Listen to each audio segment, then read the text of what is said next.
করে ধরে রাখুন আপনার হাতিয়ার। দুর্বল হয়ে পড়বেন না, অন্যমনস্ক হবেন না। আজই আপনাকে যুদ্ধের শ্রেষ্ঠ এবং শেষ কৌশল শিখতে হবে। আজই শেষ? হ্যাঁ, শিক্ষার শেষ। যুদ্ধ শুরু। নিন, আক্রমণ করুন। আক্রমণ? হ্যাঁ, আক্রমণ, ভয়ঙ্কর আক্রমণ। কারণ আমি আপনার শত্রু।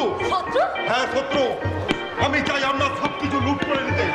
অনেক দিন ধরে সে সুযোগ আমি খুঁজছিলাম, আজ তা হাতের মুঠোয়। কাজেই সুযোগ পেয়ে তা লুটে নেবেন? ইচ্ছে তাই, সত্য সেরকম। কিন্তু আপনি আমাকে সে সুযোগ দেবেন না। হাতিয়ার নিয়ে আমার উপর ঝাঁপিয়ে পড়বেন। কই, পড়ুন ঝাঁপিয়ে। আমি আমি না না, ক্লান্তি নেই, শান্তি নেই। বাংলার গ্রামে গ্রামে আজ অত্যাচারী তাণ্ডব নর্তন, অমানুষের বিষাক্ত হিংসায় লুণ্ঠিত প্রায় মানুষের হাসি। আপনি কি সেই অত্যাচারী অমানুষের বিরুদ্ধে মাথা তুলে দাঁড়াতে চান না রাজকুমারী? কোথায় গেল সেই তনুজতলনী রূপ, যে রূপ দেখে আমি চমকে উঠেছিলাম, স্বপ্ন দেখেছিলাম এক অগ্নিসম্ভবার? আমি ক্ষমা চাইছি। না, ক্ষমা নয়, যুদ্ধ। যুদ্ধ? হ্যাঁ হ্যাঁ, যুদ্ধ শেষ।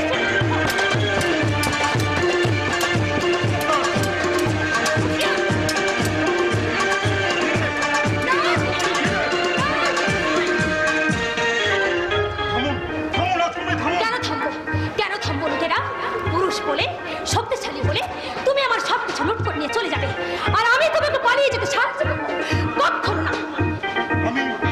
আমি তোমার কাছে ক্ষমা চাইছি দেবী। না। তুমি আমার বলো, তুমি আমায় কি চাও? তুমি আমার মন লুট করেছো, প্রাণ লুট করেছো, লুট করেছো আমার যৌবনের স্বপ্ন। অথচ যুদ্ধ ছাড়া কিছুই জানো না তুমি। জীবন তুমি দেখতে পাও না, তোমার ওই সর্বনাশা দু চোখ দিয়ে তুমি বলে চাও, পুজো চাও না, জিততে চাও, হারতে চাও না, ভালো চাও, ভালোবাসা চাও না। তুমি আমায় ক্ষমা করো দেবী, আমি সত্যিই ভুল করেছি। বলো তুমি কি চাও? জীবন সঙ্গিনীর স্বীকৃতি দাও। বেশ, দিলাম। আমার প্রেমের কোনোদিন অমর্যাদা করবে না, কথা দাও। দিলাম প্রিয়া, দিলাম। বিলাসে বৈভবে আর শৈশবে প্রতিপালিত হয়েও তোমার হৃদয়ে পরম রত্ন তুমি এমন আমায় উপহার দিলে, আমিও তেমনি তোমারই প্রেমের মর্যাদা জীবন দিয়ে রক্ষা করে যাব, এই কথা দিলাম।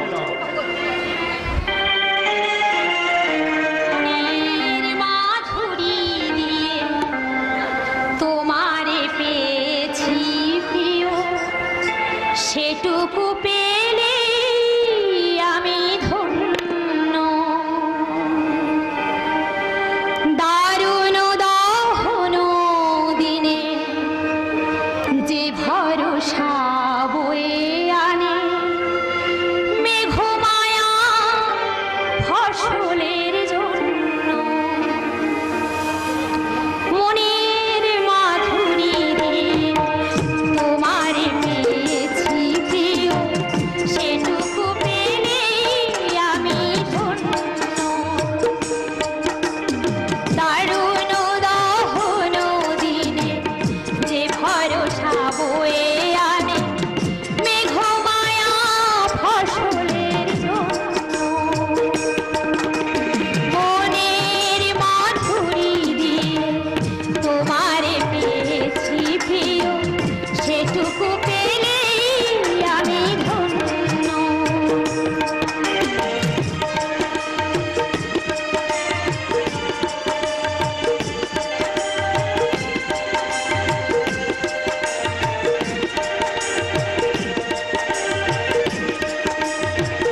যাবে যে তোমাদের দিল থেকে মুখটাকে ছিঁড়ে নিয়ে চলে যাবে।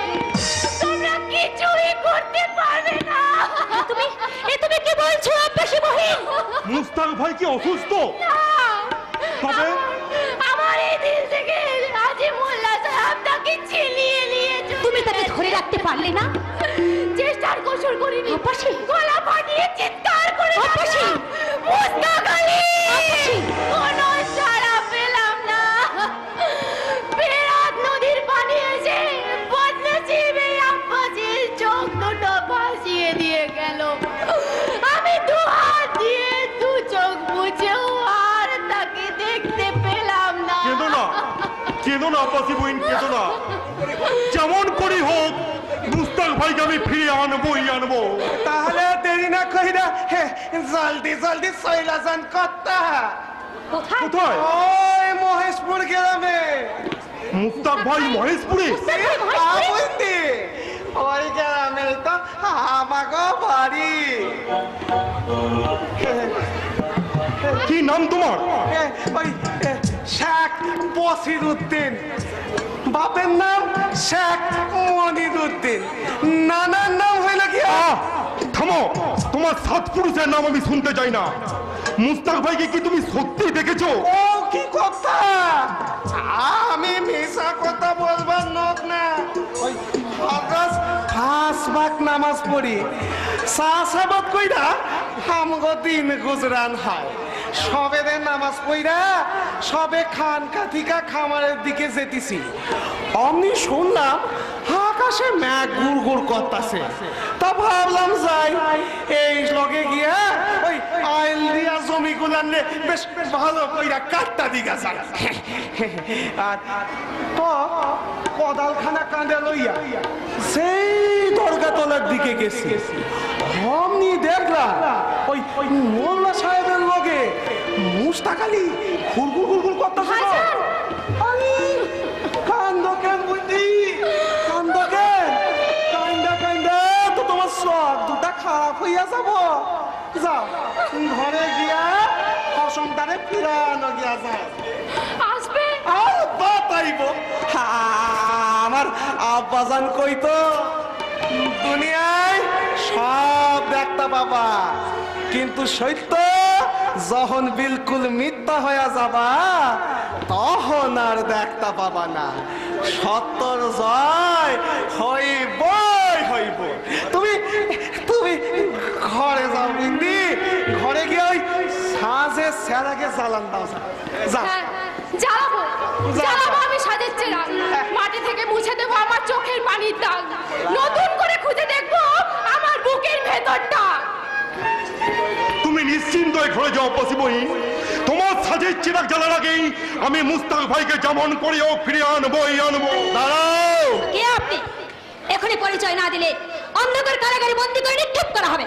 কিন্তু আমার হাতে চতুর্থী মঙ্গলের গ্রেপ্তারি পরোয়ানা আছে ভাই। আপনি আপনি মহামান্য নবাব মুর্শিদ কুলি খান সহকারী সিপাহ সালার সৈয়দ সোজাউদ্দিন। আপনি আমার অভিবাদন গ্রহণ করুন। না না, ভাই কখনো ভাইকে অভিবাদন করে না, করে আলিঙ্গন। ভাইজান, এবার আসল কথা বলি ভাইজান, নবাবের হুকুমে আমি আপনাকে গ্রেপ্তার করার জন্য এখানে এসেছিলাম, কিন্তু এসে দেখলাম যাকে আগে গ্রেপ্তার করা উচিত সে আমার এখতিয়ারের বাইরে, অথচ তারই অত্যাচারে তামাম দিনাজপুর আতঙ্কিত।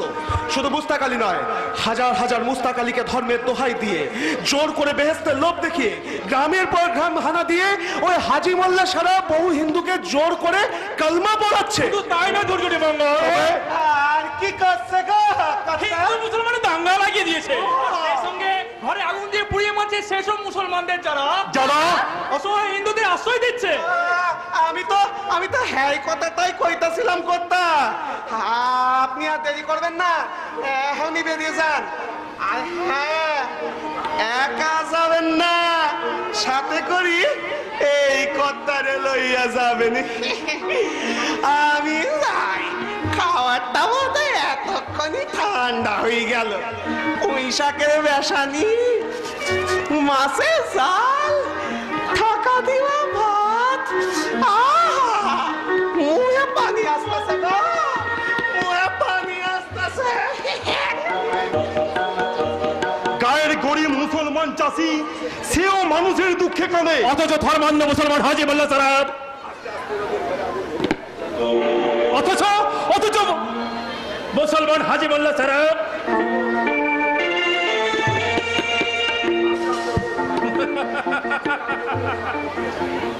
আস্তে আস্তে ওদের ঘরে আগুন ধরিয়ে দেয়। বাবাও কি তাহলে না শোনেননি? শোনাবেন না বৌদি, শোনাবেন না। অসুস্থ মহারাজকে এই খবরটা কিছুতেই জানতে দেবেন না। যুবরাজ, আপনি যত শীঘ্র পারেন ঘোড়া নিয়ে বেড়ে পড়ুন। আমি সিংহ দুয়ারে আপনার জন্য অপেক্ষা করছি। ধূর্ছটি মঙ্গল, কোনো চিন্তা নেই রাজকুমারী, কোনো চিন্তা নেই। কুমার আদিত্য নারায়ণ রইল প্রাসাদে। মহারাজ যদি কোনো ক্রমে সেই দুঃসংবাদ জানতে পারেন, তাহলে তাকে বলে দিও যে অমঙ্গলে ঘূর্ণিঝড়ে আজ দিনাজপুর অন্ধকার সেই ভয়ঙ্কর ঝড়কে আর এক ভয়ঙ্কর বৈশাখী সঞ্জয় উড়িয়ে দিতে উল্কা বেগে ছুটে গেছে ধৈর্যটি মঙ্গল। তাড়াতাড়ি যাও। যাচ্ছি আগে সেনাপতি যান, তারপর তো যাবে এই সহকারী সেনাপতি। দাদা হাসতে হাসতে চলে গেল কেন? হাসছে দাঁত বার করে শত্রুরা হাসছে, কান্ডায় কোকে উঠছে পূর্বপুরুষের কণ্ঠস্বর। ওরে তোরা কি আছিস? আমাকে আমার হাতিয়ারটা এনে দে। খবরদার, তোমরা কেউ আমার গাছ স্পর্শ করবে না। কিন্তু তুমি যে অসুস্থ বাবা। হ্যাঁ, আমি স্বপ্ন দেখছিলাম। স্বপ্ন? হ্যাঁ স্বপ্ন। মুর্শিদকুলির আগে নবাব শায়েস্তা খাঁ দিনাজপুর আক্রমণ করেছে, হিন্দুদের ধর্মান্তরিত করেছে, ঘরে ঘরে আগুন দিচ্ছে। অমনি আমি হাতিয়ার নিয়ে লাফ দিয়ে ঘোড়ার পিঠে চললাম। সূর্যালোকে ঝলসে উঠলাম হাত পুরোধার তরবারি। একের পর এক গ্রাম আক্রমণের শত্রুরা ভয়ে পালিয়ে গেল। বন্ধুরা স্বাগত জানিয়ে হেসে উঠল আনন্দের হাসি।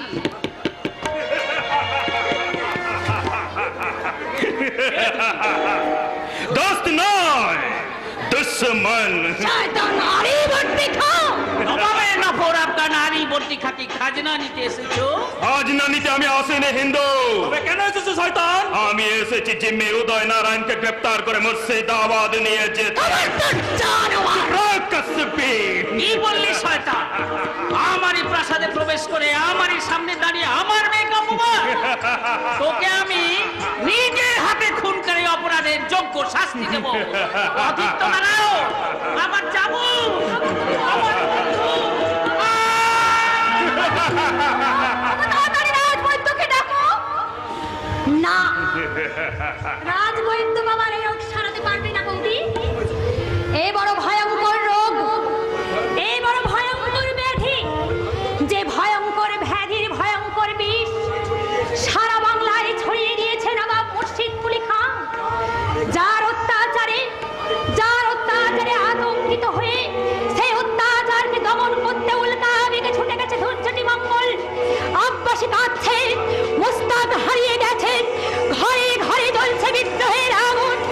ধর্মহারা মানুষের আত্মনাদে আকাশ বাতাস ভরিয়ে তুলেছে যে মহাবিষধর কাল সাপ। সেই বিষাক্ত সাপের বিষাক্ত ফল মুচড়ে ধরতে আমি চললাম সুদূর মুর্শিদাবাদ।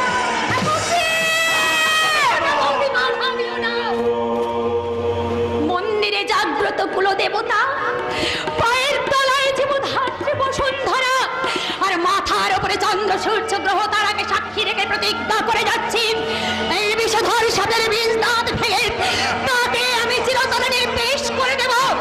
আর না পারি সেই বিষের শিকার হবে তোমাদের জীবনাবসান, জীবন আহুতি।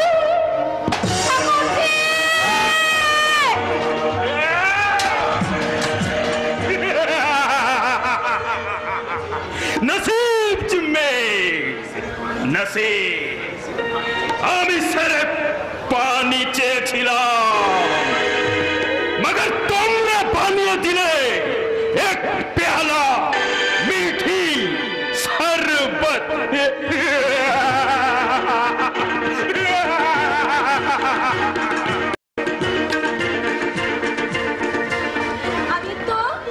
আদিত্যর আসল নাম সূর্য বৌদি। এই সূর্য না ডুবলে দিদির জীবনে অন্ধকার নামবে না, অন্ধকার নামবে না। শুনছেন মহারাজ, ঠাকুর কিছু সত্যি মুর্শিদাবাদ চলে গেল। যা। আপনি আপনি ঠাকুরজিকে ডাকুন কাকা। কেন? দেবী রাজকন্যা, সেই জন্য। কাকা আপনিও তো মানুষ। মানুষ হলো আগে আমি রাজা, প্রজাদের দণ্ডমুণ্ডের মালিক। আমার অবর্তমানে রাখতে হবে দেবীকেই তাদের সুখ দুঃখের খবর। তাই যে লোহায় হাতিয়ার তৈরি হবে সেই লোহা আগুনে পোড়াতে আমি বাধা দিলাম না।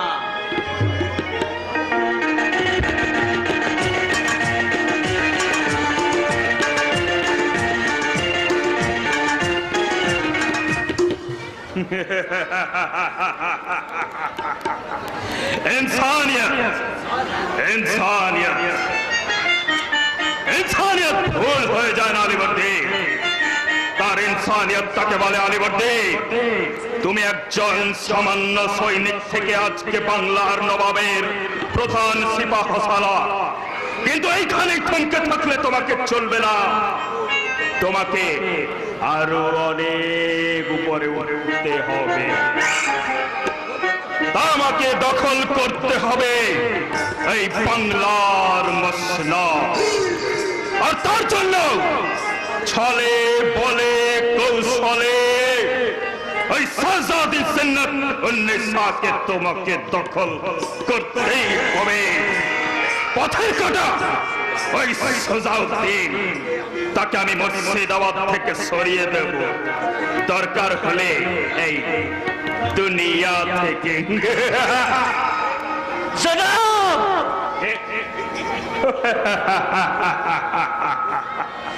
আবু কালাম। হ্যাঁ জনাব,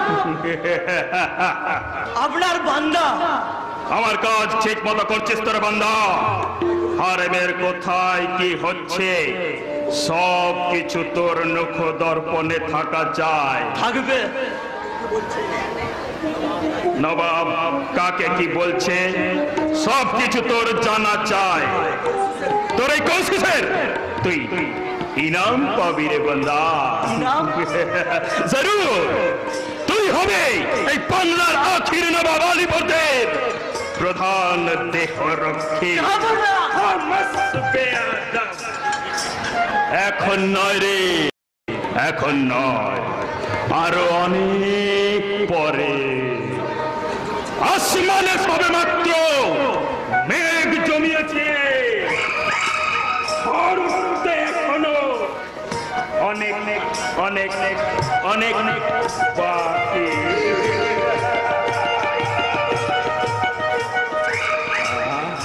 এই নে বসওয়াই গোলাপ, সালসাদিকে দিয়ে বলবি আলী সাহেব দিয়ে গেছেন, এ তার দিলের পহলি সওগাত। বাংলার আখেরি নবাব এই বসরাই গুলাব নিয়ে গেল শাহজাদিকে দিতে।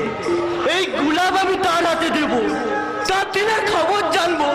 মগর মগর এই বান্দা আবু কালাসের দিনের খবর কে জানবে? আমি জানবো রে বান্দা আবু কালাস। বহুত খুব। বসরাই গুলাব কে পাঠিয়েছে? সুজাউদ্দিন। জি সুজা সাহেব পাঠাননি। তবে কে পাঠিয়েছে? আলী সাহেব। বেয়াদব, বেহুদা, চড়িয়াকে বাচ্চা, তাকে বলে দিস তার দেয় গুলাব এই শাহজাদি জিন্নাত নিসা এই পেজার সমেত পেজার মারিয়ে পেশা দিয়েছে। এই ইনসান জঙ্গল জিন্নাতুন নিশা, চাচা যে ফুল ফুটাতে পারিস না সে ফুল পায়ের তলায় লোটাতে যাস কেন? কৈফিয়ত দেব না। দিতে হবে কৈফিয়ত। বলতে হবে হিন্দু অওলাদ থেকে কেন চাবুক মারা হয়েছে, কেন তাকে জানালা ফটকে আটকে রাখা হয়েছে। আজ আদি ইনসান নিগর ভাইয়া কোথায়?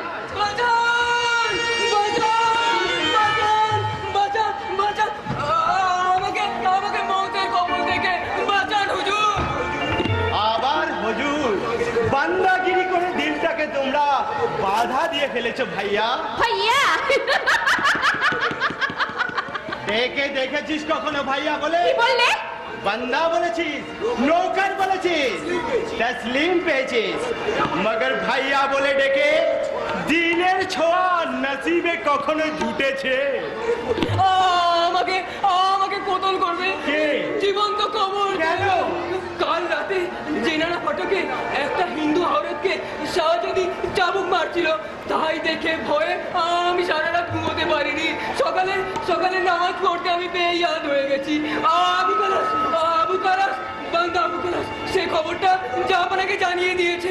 জাপানা তাই আমাকে কোতল করবে, জীবন্ত খবর দেবে। আবু কালাস বাচ্চাকে খবর দে। মানে কেন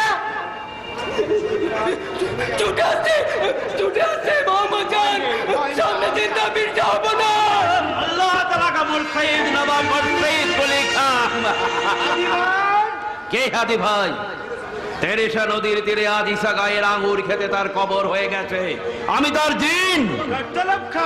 দাক্ষিণাত্যের পাহাড়ে পাহাড়ে আজ ওকে দে বেড়ায় আমার নিজের হাতে হত্যা করা একমাত্র পুত্রের মায়াবী কণ্ঠের ডাক। আমি মুর্শিদ কুলি খাঁ, নবাব মুর্শিদ কুলির সামনে দোজাকি এক অপরাধীকে কলিজায় চেপে ধরে আছিস। তুই কে? সাদি, তোমার কলিজার খুন সাদি খা। না, তুই সাদি খা নস। আজ থেকে তুই খুরশিদ খা। খুরশিদ খা? নবাব মুর্শিদ কুলিকার ভাই জনাব খুরশিদ কুলি খাঁ। যে নাম কাবা তারিখে লেখা হয়নি, আমি তোর সেই নয়া নাম দিলাম।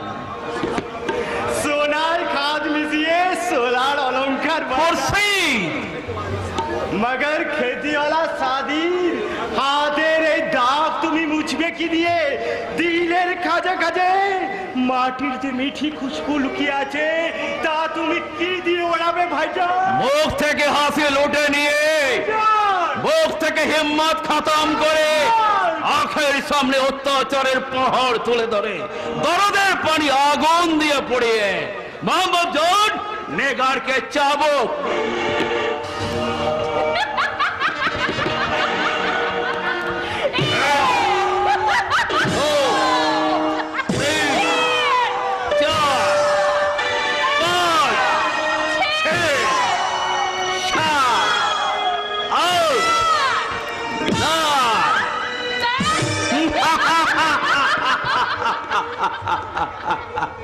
মাটি আর নে মুর্শিদ সব পাথর হয়ে গেল।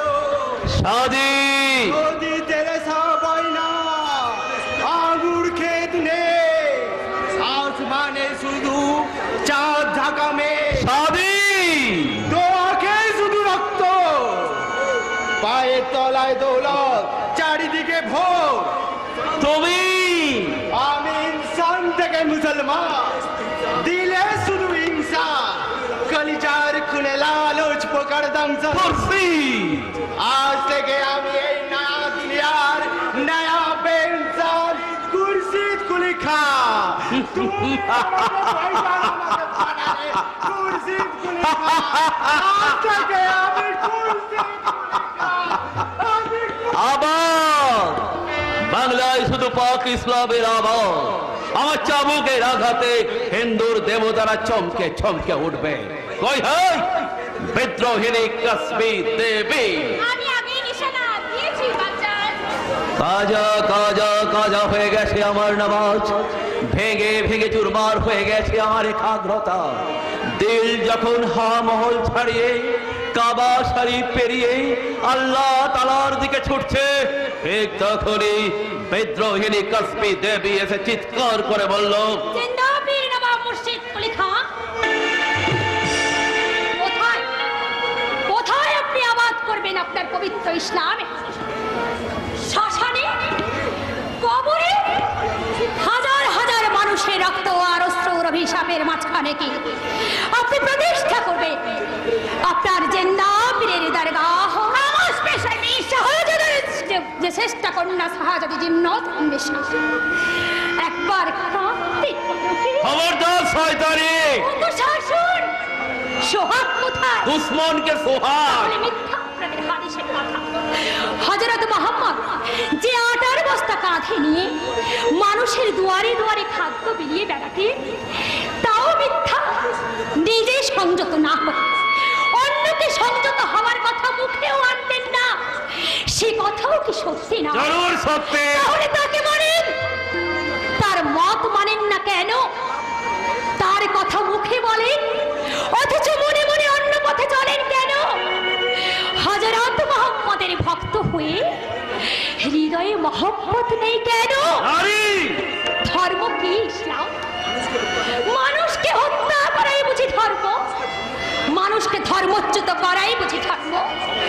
সমাজ সংসার থেকে শান্তি লুণ্ঠন করে তার উপর ধর্মান্ধতার রথ চালিয়ে দেওয়াই যদি ধর্ম হয়, আর সে ধর্মে যদি শান্তি না থাকে, সহনশীলতার আসল শিক্ষা না হয়, তাহলে সে ধর্মের ধ্বংস অনিবার্য। মিথ্যা কথা। মিথ্যে কথা নয়। আপনি জানেন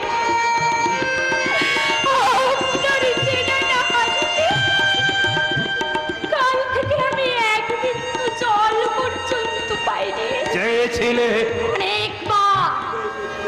অনেকবার খিদে পেট পুড়ে গেছে, নারী তেষ্টায় মুখ শুকিয়ে গেছে।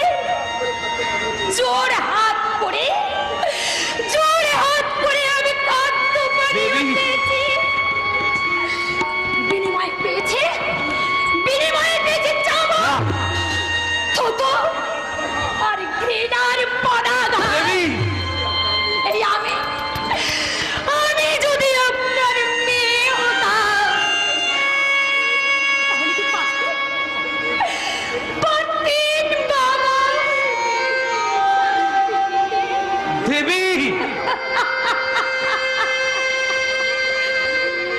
ধর্ম কি আপনার হৃদয় থেকে পিতৃত্ব কেড়ে নিয়েছে? পিতৃত্ব? মনুষ্যত্ব মুছে দিয়েছে। মনুষ্যত্ব? আমি শুধু আপনার নামাজ কাজা করেছিলাম, কিন্তু আপনি যে লাখো লাখো মানুষের পূজা পুষ্পাঞ্জলি চিরকালের মতো স্তব্ধ করে দিয়ে তাদের বুকের রক্তে পূজা মণ্ডপ ভাসিয়ে দিয়েছে। দিয়েছি। তার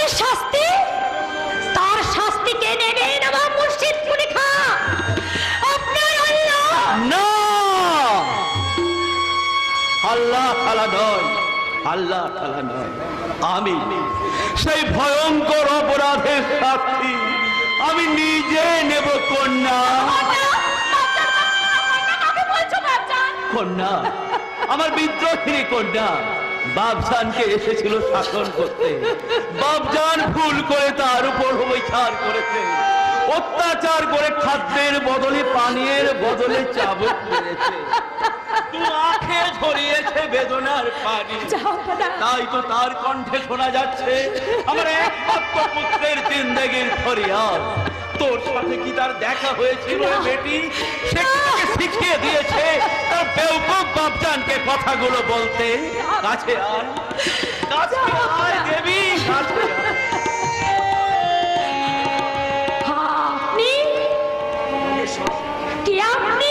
আদি, মোহাম্মদ আদি। না, বঙ্গেশ্বর বলবি না, ওই শব্দটা হিংস্র। মুর্শিদ বলি নামটাই ধর্মের জন্য উন্মাদ। ইসলাম আওয়াজটাই আমাকে অত্যাচারী করে তোলে। তুই শুধু সেই কথাটা বল কন্যা, সত্যি যদি আমি আপনার মেয়ে হতাম, পারতেন কি বাবা হয়ে মেয়ের ওপর অত্যাচার করতে? বলুন, পারতাম, জরুর পারতাম। আর সেই অত্যাচারী আমি এখন করব। আমি নিজের উড়িনি দিয়ে তোর চোখের পানি মুছিয়ে দেব। আমি নিজের হাতে তোর এলোমেলো চুলগুলো বিন্যস্ত করে দেব। নাদান শিশু, দুধের একটা ছেলে যেমন তার মায়ের ওপর মধুর অত্যাচার করে, আমিও তেমনি অত্যাচারে তোকে অতিষ্ঠ করে তুলবো। তুই তোর এই দামাল ছেলেটাকে সামাল দিতে পারবি না। আমি যা আদি, মোহাম্মদ আদি, তেরেসা নদীর ধারে আদিশা গায়ের এক খেতিওয়ালা কৃষক, গরিব, ইমানদার, ইনসাফ। খামোশ বেয়াদব কন্যা, আমার খোয়াব ভেঙে দিস না। আমি এখন নবাব মুর্শিদ কুলি খাঁ নই। কে আসবো ভাইয়া? সুজাউদ্দিনকে ডেকে দাও। জাহাপনা নয়, জনাব নয়। এখন আমি নবাব মুর্শিদ কুলি খাঁ নই, এখন আমি বাপজান। তাই তোমাকে আমার আদেশ নয়, অনুরোধ। তুমি আমার হিন্দু কন্যা দেবীকে বেশ বাহকি তাঞ্জামে চড়িয়ে সসম্মানে বহুত ইজ্জত দিয়ে দিনাজপুরের মাটিতে পৌঁছে দিয়ে আসবে। এবার আমি বঙ্গেশ্বর তাই আমার আদেশ, পথে যেতে যেতে গ্রামে গঞ্জে শহরে যেখানেই দেখবে জেহাদ যুদ্ধের দুর্গন্ধ, সেইখানেই বলবে আজ থেকে জেহাদ যুদ্ধ খতম, হিন্দুরা মুসলমানের দুশ্মন নয়, তো ভাই ভাইজান। আর